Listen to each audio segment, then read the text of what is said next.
बसा. आजही तुम्ही जर मानलं ना, भेटा ना भेटा पण माना. इथे जे मी बोलत आहे वाणी, मुखातून आलेला शब्द तुम्ही पकडा. फक्त शब्द भेटू नका, काही नाही, काय करायचं नाही.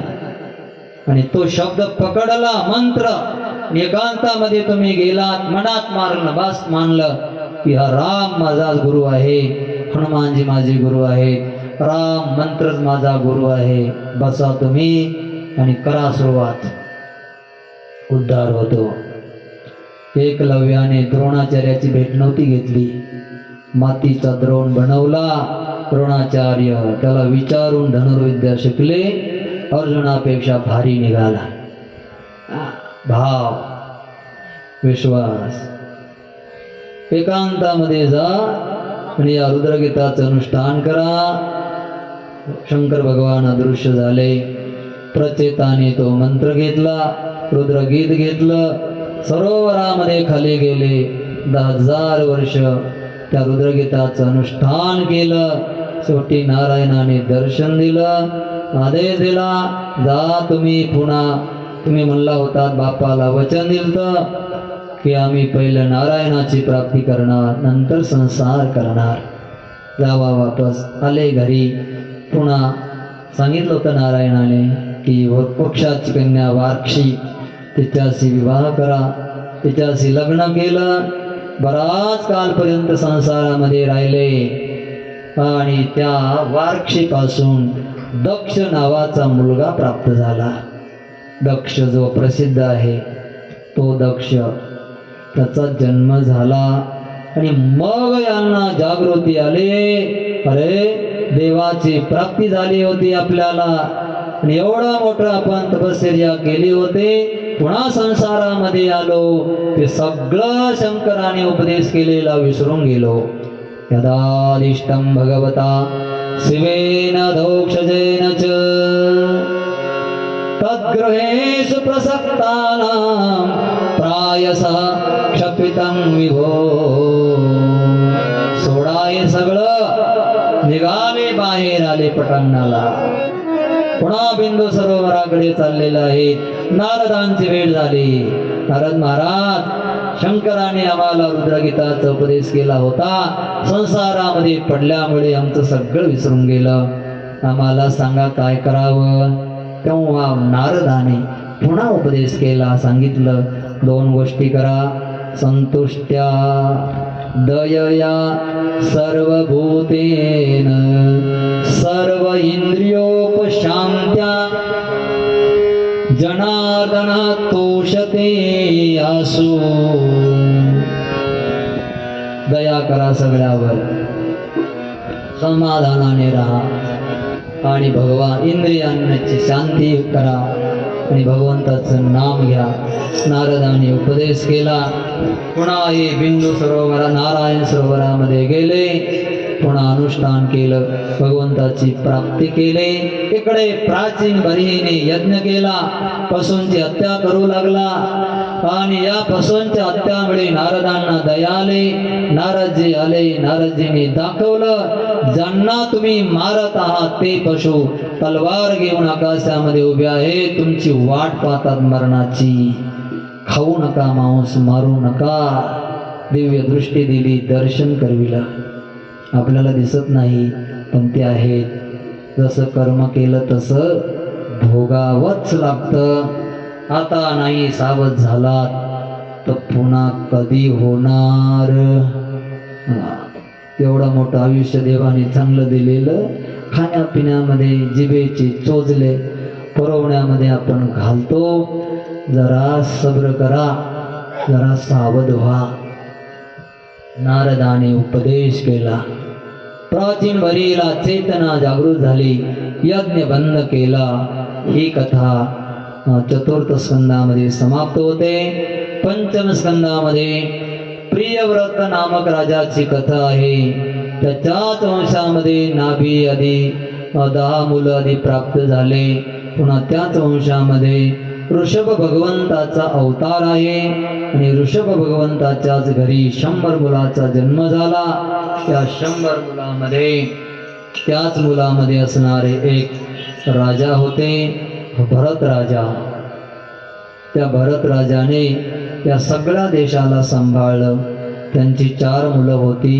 त्यांना शेवटी वैराग्य झालं, एकांतामध्ये गेले. त्याच राजाच्या नावाने या देशाला भारतच नाव पडलं.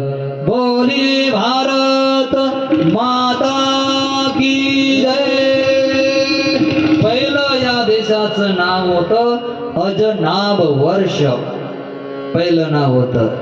नंतर झालं भारत नाव. भारत देश किती सुंदर आहे. जिकडे जिकडे कोशाकोशावर वाणी बदलते, कोशाकोशावर पोशाख बदलतो. थोडं महाराष्ट्रामध्येच गेलं, बाजूला गेलं इकडे जळगावकडे, तर ती भाषा ऐरेणी भाषा, ती आपल्याला कळत नाही. मराठवाड्यात गेलं, काही शब्द आपल्याला नाही कळायचे. सगळ्या देशात फिरलं, वेगळी वेगळी भाषा आणि वेगळे वेगळे बोल आहे. इथं देशामध्ये काय कमी आहे? जहा डाल डाल पर सोने की, येतंय का? जहाँ डाल डाल पर सोने की चिड़िया करती है बसेरा, वो भारत देश है मेरा, वो भारत देश है मेरा, वो भारत देश है मेरा, वो भारत देश है मेरा. जहाँ डाल डाल पर सोने की चिड़िया करती है बसेरा, वो भारत देश है मेरा, वो भारत देश है मेरा, वो भारत देश है मेरा, वो भारत देश है मेरा. जहाँ सत्य अहिंसा और धर्म का पग पग लगता डेरा, वो भारत देश है मेरा, वो भारत देश है मेरा, वो भारत देश है मेरा, वो भारत देश है मेरा. जहाँ समान से बातें करते मंदिर और शिवालय, जहाँ हर बालक एक मोहन है और राधा एक बाला, राधा एक बाला. जहाँ सूरज सबसे पहले आकर डाले अपना डेरा, वो भारत देश है मेरा, वो भारत देश है मेरा. जहाँ गंगा जमुना कृष्णा और कावेरी बहती जाए. सुंदर गीत आहे. या देशाला नाव त्यांच्यावरून पडलं. भरत 3 झाले. कैकईचा एक भरत आहे, शकुंतलेचा एक भरत आहे ना. दुष्यंत पुत्र शकुंतला दोघांपासून झालेला भरत, जो 5 वर्षाचा असताना सिंहाच्या पाठीवर बसून दात मोजतो, तो एक भरत आहे. आणि हा एक भरत राजा सगळ्या देशाचा राज्याचा त्याग केला, एकांतात गेला. गंडकी नदीच्या किनारी बसलेला आहे, चिंतन करत होते. हरिणी आली, पाडस पडलं, त्याला घेतलं, दयाने आघात केला. मरण प्रसंगी हरणाची चेतना, चिंतन झालं, दुसरा जन्म हरणाचा मिळाला. तो देह तिथे गेले तरी ज्ञान होतं. 3 दिवस उपवास केला. गंडकी नदीमध्ये हरणाने देह सोडला. नंतर जन्म मिळाला अंगिरस गोत्रामध्ये. एका ब्राह्मणाच्या घरी 2 पत्न्या होत्या. मोठीला 4 मुलं होते, छोटीला 1 मुलगा 1 मुलगी. तो छोटीचा 1 मुलगा हा भरत जन्माला आला. वेड्यासारखं राहायचा म्हणून नाव त्याला जड भरत ठेवलं. देवीला बळी देण्यासाठी एक माणूस आणला होता, तो पळून गेला. भरताला पकडलं, देवी समोर नेलं, आघात करणार. देवी प्रगट झाले, दुष्टांना मारलं. भरत राजा असा झालेला. जंगलामध्ये फिरायचा. कोकण कर्नाटकामध्ये गेला, जंगलाला आग लागली, आपला देह समाप्त झाला. असे हे जड भरत राजा. पंचम स्कंदामध्ये त्यांची कथा आहे. फार मोठा विस्तार आहे. 6व्या स्कंदामध्ये पंचम स्कंदाच्या शेवटी नरकांचं वर्णन आहे. या नरकापासून वाचायचं कसं म्हणून 6वा स्कंद पूजा, ध्यान, योग आणि नामाचा प्रभाव, धर्म सांभाळला पाहिजे. त्याच्यासाठी आलं नामाच्या उदाहरणासाठी अजामिलाचा दृष्टांत आला. ब्राह्मण होता, वेश्याशी रममान झाला. साधूने वचन घेतलं, पोराचं नाव नारायण ठेव. मरणाच्या प्रसंगी नारायण बोलला. यमाचे दूत, विष्णूचे दूत आले, संवाद झाला. विष्णूच्या दूताने त्याला सोडवलं. 12 वर्ष पुन्हा जीवन मिळालं. पुन्हा त्याने साधना केली, त्याचा उद्धार झाला. 7व्या स्कंदामध्ये सद्वासनांचं वर्णन आहे. या वर्णनामध्ये सद्धर्म सांगितला. मन्वंतराने सद्धर्मा हा संकट कालामध्ये नाम घेणं सद्धर्म आहे. यज्ञामध्ये दान देणं सद्धर्म आहे. दिलेलं वचन वापस न घेणं सद्धर्म आहे. अशा सद्धर्माची परिभाषा 8व्या स्कंदामध्ये. 7व्या स्कंदाची सुरुवात वासना, सद्वासना, प्रल्हादजीचा अवतार तिथे होतो. हिरण्यकश्यपूच्या तपाचं वर्णन, प्रल्हादजीचं चरित्र, नृसिंह भगवंताचा अवतार आहे. बोलिये नृसिंह भगवान की जय. 8व्या स्कंदामध्ये वासया 4 धर्माचं वर्णन आहे. गजेंद्राचा धर्म, गजेंद्र संकट कालामध्ये नाम घेणं. बळीराजाचं चरित्र, सूर असुरांचं युद्ध, समुद्राचं मंथनाचं चरित्र आलं. आणि नंतर त्या मोहिनीचा अवतार झाला. अमृत कुंभ आलेला, देवांचा पाजलं गेलं, असुरांना छल करून मोहिनीने मोहित केलं. ही कथा येथे आहे. मत्स्य अवतार ही 8व्या स्कंदामध्ये. आणि 9व्या स्कंदामध्ये सूर्य वंशाचं वर्णन आणि चंद्रवंशाचं वर्णन आहे. या चंद्रवंशामध्येच भगवान श्रीकृष्णाचा जन्म आहे. 9व्या स्कंदामध्ये बोलता बोलता बोलता डायरेक्ट शुकदेवाने सांगून दिलं की चंद्रवंशामध्ये भगवान कृष्णाचा जन्म झाला. एवढंच बोलले. परीक्षित महाराज म्हणले, महाराज हे चंद्रवंशामध्ये जो भगवान कृष्ण जन्माला आला त्याची कथा जरा मला विस्तारपूर्वक सांगा. का बरं? कारण त्याने मला गर्भामध्ये सांभाळलेलं आहे असं मी ऐकलेलं आहे. त्यानेच माझ्या आजोबांना मदत केली आणि कौरवांचं युद्ध कौरवाला समाप्त केलं. ते एक इतिहास कथा असल्यामुळे त्याचे माझ्यावर उपकार आहे. त्यांची जन्मकथा मला ऐकायची आहे म्हणून सांगायला सुरुवात केली. तेव्हा सुखदेव भगवान म्हणले, 5 दिवस झाले राजन, अहो रात्र कथा चालू आहे. तुम्ही जरा अन्न पाणी ग्रहण करा, पाणी पिऊन या, जेवण करा. तेव्हा परीक्षित म्हणले, नाही, नयेशा दुस्सहा क्षुन्माम त्यक्तोदमपि बाधते. मला भूक बाधत नाही, मला ताण बाधत नाही. माझी भूक ताण हरलेली आहे. पण मुखांबोध च्युतम हरिकथा अमृतम, हरिकथा रूपी अमृत प्राशन करत असल्यामुळे माझे कान, त्यामुळे माझी सगळी ताण बुखारली. महाराज बोलत चला, बोलत चला. भगवान कृष्णाचं चरित्र सांगा. मथुरा एक नगरी आहे. सांगा सुरुवात केली. मथुरा एक नगरी आहे. त्या नगरीमध्ये सुरसेन नावाचा राजा आहे. त्याच मंडलाच्या अधिपत्याखाली सुरसेन नावाचं एक छोटस राज्य आहे. त्या राज्यामध्ये सुरसेन राजा करतोय. मथुरेचं शासन उग्रसेनाकडे आहे. उग्रसेनाची पत्नी गर्भवती राहिली. गर्भवती असताना एका राक्षसाची छाया तिच्यावर पडली म्हणून तिच्या पोटी जन्माला आलेलं बाळ मूळ नक्षत्रावर आलं.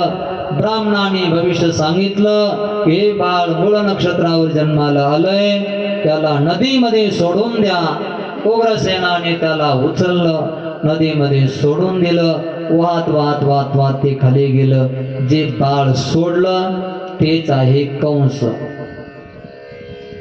खाली वाहत वाहत गेलाय. सुरसेन नगरीचा राजा सुरसेन वसुदेवाचा बाप आहे. तो गंगेला यमुनेला आंघोळ करायला आला होता.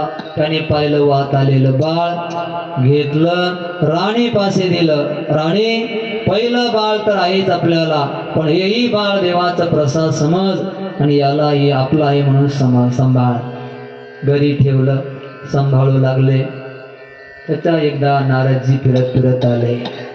नारदाने कंसाला सांगितलंय, कंसा, हा बाप तुझा बाप नाही, तुझा बाप उग्रसेन राजा आहे, ज्याने तुझा जन्म झाल्यावर तुला नदीमध्ये सोडून दिलं. बापाने मला नदीमध्ये सोडून दिलं आणि हे यांनी तुला घेतलं आणि तुला पुत्रासारखं सांभाळलं. यांचे तुझ्यावर उपकार आहे आणि हा त्यांचा वसुदेव खरा पुत्र आहे. तेव्हा तिथे दोघांची मैत्री झालेली, वसुदेवाची आणि कंसाची. कंसाला राग आला, दुष्ट प्रकृतीचा होता असतो. पुन्हा बापाने मला नदीमध्ये सोडलं, बापाची बघतोच आता. पण असं डायरेक्ट कसं जाणार? मग आता असं कोणी एखादा पोरग म्हणत असेल ना, बापाची बघतो, जरा समजायचं कंसाची अवलाद आहे. गेला तप करायला, कैलास पर्वतावर गेला, महादेवाला प्रसन्न केलं आणि शस्त्र घेतलं, धनुष्यबाण दिला. महादेवाने सांगितलं, कंसा, हे तुझं मृत्यूचं आधार कार्ड आहे, धनुष्यबाण आणि धनुष्य.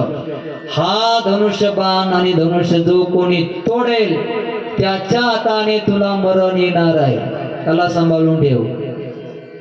आला घेऊन, आक्रमण केलं मथुरावर, बापाला पकडलं, मारू लागला, बंदीखान्यामध्ये टाकलं, स्वतः गादीवर बसला, चांडाळ चौकडी आपली मित्र परिवार केला. इकडे तिकडे दुष्टांचं राज्य झालं. काही काळ गेला, दुष्ट कंस आहे, दुष्ट कंस आहे. कंसाच्या मनामध्ये आलं, सगळे मला दुष्ट म्हणतात, दुष्ट म्हणतात, जरा नाटक तर करूया आपण सज्जनाचं.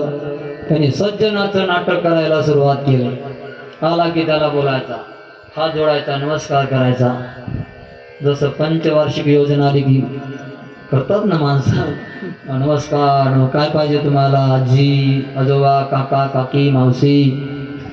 एखादी मावशी हळूच म्हणते, 5 वर्ष कुठं गेलतास मेल्या? 5 वर्ष कुठं होता, आता आलास? नाटक केलं कंसाने. नाटकामध्ये याने रोल निभावला. आपल्या चुलत बहिणीला पाहिलं, देवकीला, अरे देवकी, तू माझी बहीण आहेस, तुझं मी लग्न चांगल्या एका मुलाशी करू इच्छितो. मी लहानपणचा एक माझा मित्र पाहिलेला आहे, वसुदेव आहे. देवकीने कबूल केलं. षोडशोपचारे पूजा विधान करून सोयरीक जमवले आणि लहानपणचा मित्र वसुदेवाशी देवकीचं लग्न लावलं. सोनं, चांदी, नाणं, रथ, सगळं आहेर, सगळं काही दहेज रूपाने तयार केलं.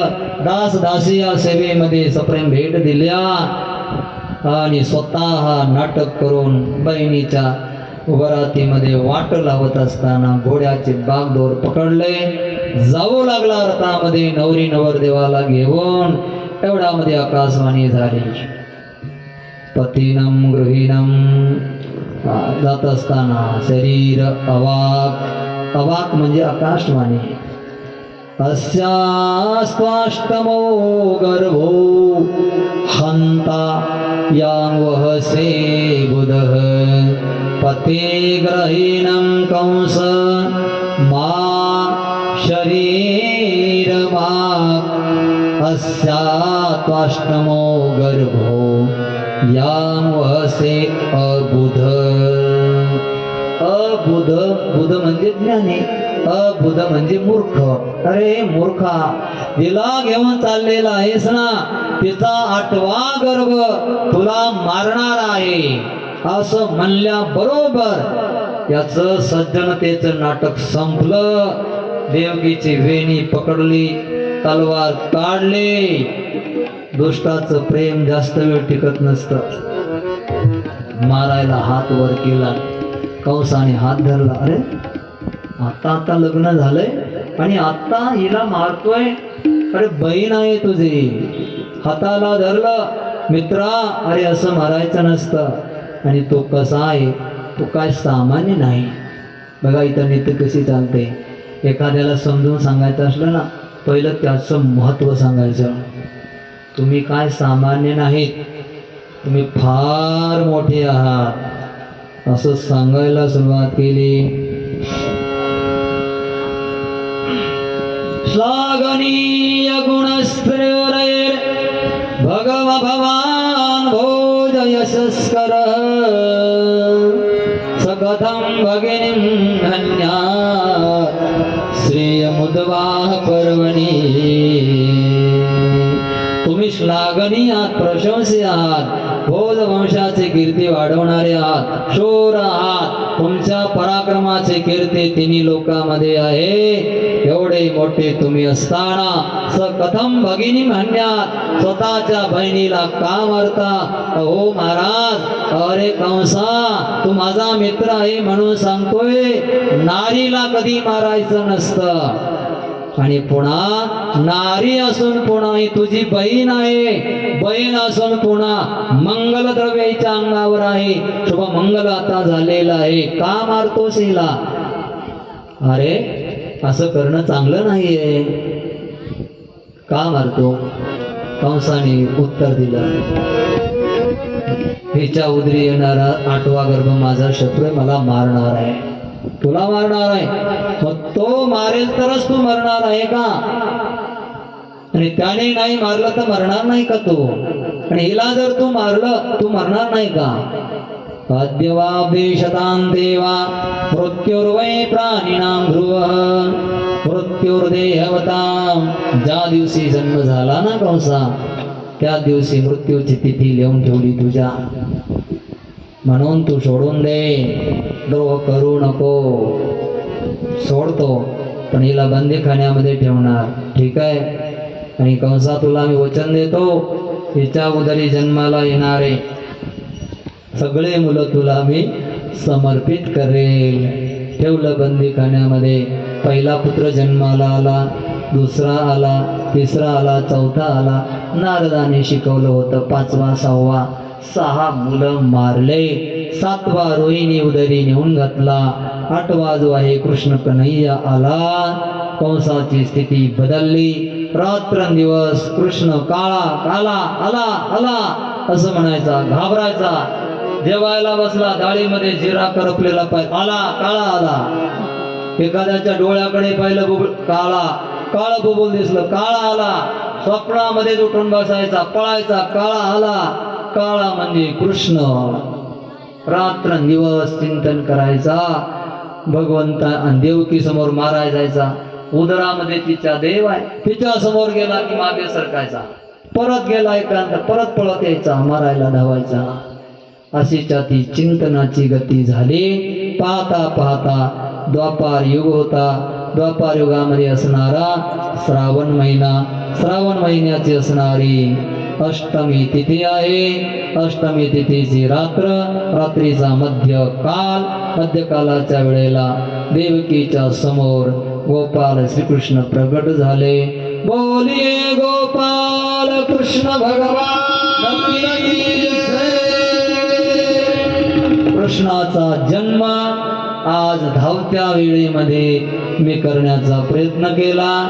अशी कथेची नीती आहे की थोडा थोडा थोडा का होईना स्पर्श करत करत तुम्ही कृष्णाचा जन्म करावा आणि कृष्णाचं लग्नही करावं आणि पुन्हा द्वारकेमधलं थोडं बहुत चरित्र सांगावं, सुदामाचं चरित्र सांगावं. अशी नीती असल्यामुळे मी थोडं धावता युगामध्ये गेलो आणि थोडे आज तुमचे 10 मिनिटं जास्त घेतले. उद्या थोडे 10 मिनिटं लवकर सोडेल, म्हणजे बरोबर हिशोब होऊन जाईल.